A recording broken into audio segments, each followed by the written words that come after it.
Alright, I'm going to be analyzing Margaret Atwood's first two novels in the MaddAddam trilogy, Oryx and Crake and The Year of the Flood.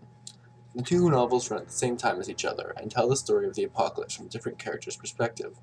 They are set in a near-future world with advanced biotechnology that allows humans to splice animals together to get interesting things like rakunks, bagoons, and chicken knobs.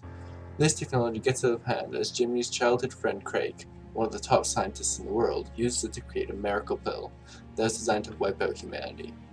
His plan is to replace humans with a similar species with perfect bodies, green eyes, vegetarian diets, and no religion, science, or arts. Craig does this because he believes that society has regressed to such a point that a complete reset is the only solution.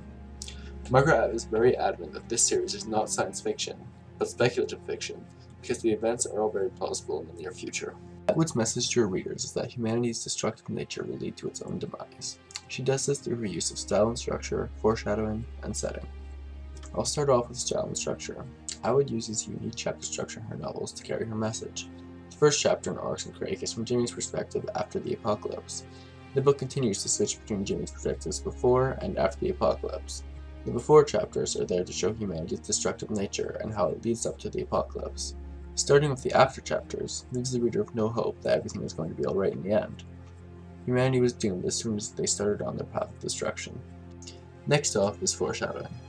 The games that Jimmy and Glenn played as kids foreshadow humanity's own demise. The first game, Extinctathon, is a game where you figure out the name of a species that had gone extinct within the last 50 years. To help the players, there's a list of names with all the species, which was a couple of hundred of pages of fine print long. Many of these creatures are animals that are alive today, such as Komodo, rhino, and manatee. And part of the game was to figure out what had snuffed the species, whether it be pollution, habitat destruction, or credulous morons who thought eating its horn would give them a boner. This shows the destructive nature that humans have. Hundreds of pages of animals gone extinct in the past 50 years, almost all of which are caused by human greed.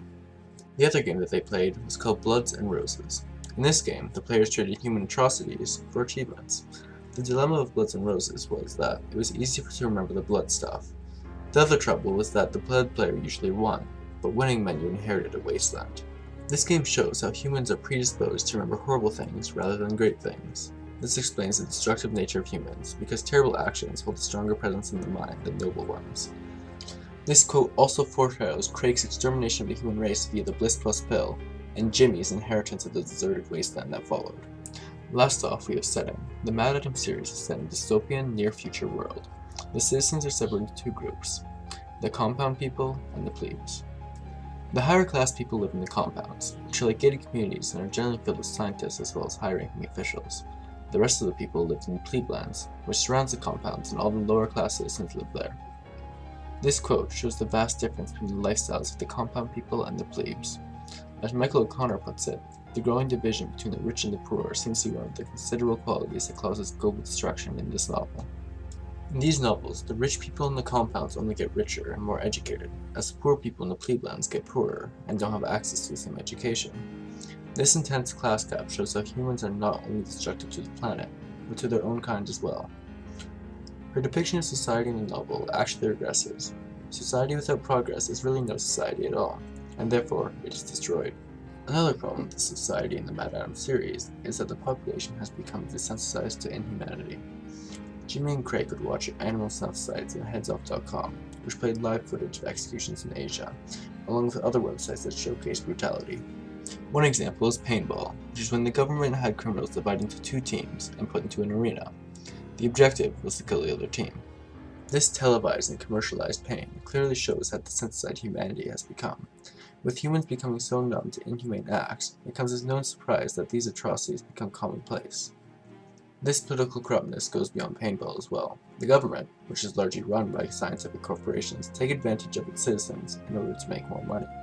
Here, Craig questions what happens after one of the larger government corporations, Healthwiser, cures every disease. This dishonesty in the government is yet another example of how far humanity has regressed. A species that treats its own kind as such is doomed to fall eventually. These major flaws of humanity are what triggered Craig's desire to reinvent the world from scratch. Margaret Atwood's use of structure, foreshadowing, and setting lights up her message about how humanity's calamitous disposition ultimately leads to their own near extinction in her novels, Oryx and Crake and The Year of the Flood. The large class gap. the greedy and corrupt government, along with the many other atrocities in the world, lead Craig to believe that a complete reset of the human race is the only possible solution.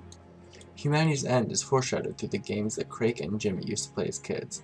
The inevitability of humanity's demise was shown through the chapter structure of the books. While Atwood's novels are fiction, the future depicted in them is plausible. It raises the question about how fragile human society is, and how quick it would collapse if humanity continues down the path it does.